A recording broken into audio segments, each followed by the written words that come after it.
Former President Trump is hailing today's decision by the Supreme Court on presidential immunity. The High Court ruled former presidents are immune from criminal prosecution for their official conduct, but not for unofficial acts. Nicole Senga is outside the Supreme Court with more.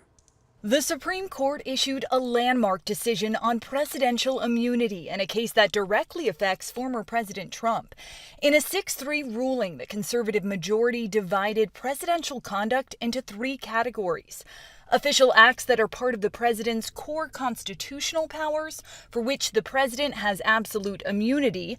Other official acts outside the president's exclusive authority have presumptive immunity, and there is no immunity for unofficial acts. On the majority side, they, I think, very legitimately were concerned about the threat of future presidents possibly being prosecuted. The ruling affects special counsel Jack Smith's prosecution of Trump for his alleged efforts in the overturning of the 2020 election results. The case now goes back to the lower court. He's going to take a big scissors to the indictment, and he's going to cut out any counts that relate or could be even close to relating to official acts. In a scathing dissent, Justice Sonia Sotomayor warned the ruling insulates the commander-in-chief from criminal prosecution, no matter how he uses his official powers, even if it's for an assassination, military coup, or a bribe. I think the lens she was coming from is no person is above the law.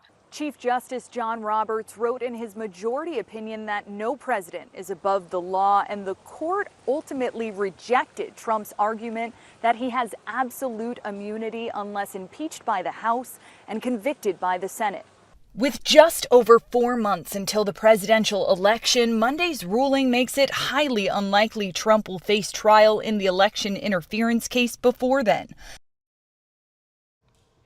In a social media post, the former president called the decision, quote, a big win for our Constitution and democracy.